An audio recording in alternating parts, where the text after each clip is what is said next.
విజయవాడలో కేంద్ర ఎన్నికల బృందం సమావేశం కొనసాగుతోంది.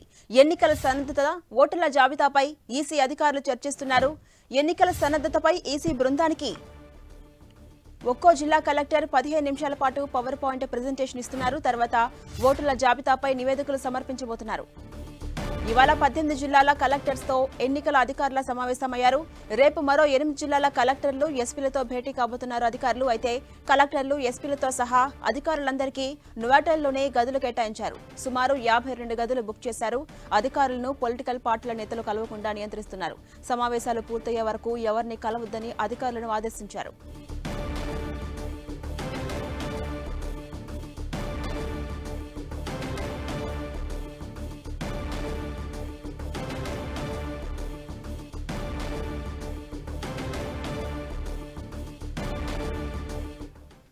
ఇదే అంశంపై మరింత సమాచారం మా ప్రతినిధి జయరాజ్ అందిస్తారు. జయరాజ్, మొత్తం ఎవరెవరు హాజరయ్యారు, ఏ అంశాలు చర్చిస్తున్నారు, డీటెయిల్స్ ఏంటి? ఝాన్సీ రాణి, కేంద్ర ఎన్నికల సంఘం ప్రతినిధులు ఈరోజు విజయవాడలో నోవాటెల్ హోటల్లో జిల్లాలకు సంబంధించిన అధికారులు, రాష్ట్ర స్థాయి అధికారులతో సమావేశం గత 2 గంటలుగా కొనసాగుతూ ఉంది. రాష్ట్రంలో ఉన్నటువంటి పరిస్థితులు, రాష్ట్రంలో ఉన్నటువంటి ఓటర్ల లిస్టులు, వచ్చినటువంటి అభ్యంతరాలు తదితర అంశాలన్నిటిపైన జిల్లాల వారీగా సమీక్ష నిర్వహిస్తున్నారు. దీనికి రాష్ట్ర ప్రభుత్వ ప్రధాన కార్యదర్శితో పాటు డీజీపీ, దాదాపు 18 జిల్లాల కలెక్టర్లు, 18 జిల్లాల ఎస్పీలు, మిగతా అధికారులు కూడా ఈ సమావేశానికి హాజరయ్యారు.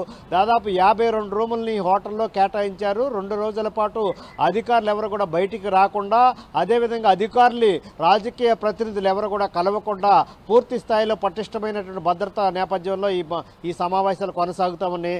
రాష్ట్ర వ్యాప్తంగా ఉన్నటువంటి అనేక రకాలైన అభ్యంతరాలు ఇప్పటికే కేంద్ర ఎన్నికల సంఘం దృష్టికి వచ్చినటువంటి పరిస్థితి. ఆయా పార్టీలు, ఆయా జిల్లాల్లో ఉన్నటువంటి ఓటర్ల లిస్టులో నెలకొన్నటువంటి గందరగోళమైన పరిస్థితి, అక్రమంగా ఓటర్ లిస్టులో అక్రమంగా పేర్లు జొప్పిస్తున్నటువంటి అంశాలు తదితర అంశాలన్నిటి కూడా ఇప్పటికే ఉభయ పార్టీలు కూడా, ముఖ్యంగా తెలుగుదేశం, వైసీపీ, అదేవిధంగా బీజేపీ పార్టీ కూడా తాజాగా కేంద్ర ఎన్నికల సంఘం దృష్టికి తీసుకెళ్లింది. ఆయా జిల్లాలో ఉన్నటువంటి పరిస్థితులన్నీ కూడా సాక్ష్యాధారాలతో సహా ఓటర్ లిస్టులో నెలకొన్నటువంటి అవకతవకలను కూడా పూర్తి స్థాయిలో కేంద్ర ఎన్నికల సంఘం దృష్టికి తీసుకెళ్లినటువంటి నేపథ్యంలో వాటన్నిటిపైన ఇప్పటికే కేంద్ర ఎన్నికల సంఘం ఆయా జిల్లా కలెక్టర్లకి చర్యలు తీసుకోండి, చక్కదిద్దండి అని చెప్పేసి పంపినటువంటి పరిస్థితుల్లో ఇప్పుడు ఆ తర్వాత ఆయా జిల్లా కలెక్టర్లు ఏ విధంగా స్పందించారు, ఏ విధంగా వాటన్నిటి కూడా బోగస్ ఓటర్లని తొలగించే కార్యక్రమం ఎంతవరకు చేపట్టారనేటువంటి అంశానికి సంబంధించి ఈరోజు, రేపు రివ్యూ మీటింగ్ జరగబోతోంది. ఈరోజు 18 జిల్లాలకు సంబంధించిన రివ్యూ మీటింగ్ జరగబోతోంది. దానికి సంబంధించిన జిల్లా కలెక్టర్లు, ఎస్పీలు కూడా హాజరయ్యారు.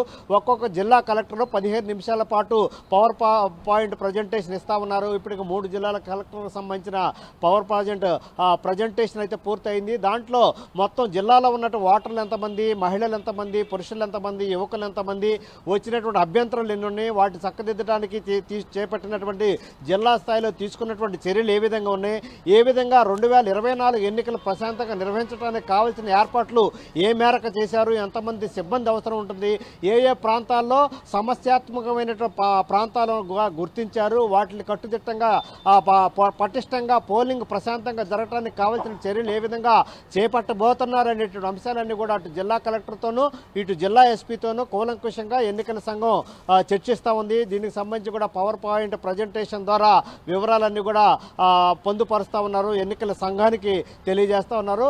ఈ రోజంతా కూడా సాయంత్రం వరకు కూడా ఇదే కార్యక్రమం కొనసాగుతుంది.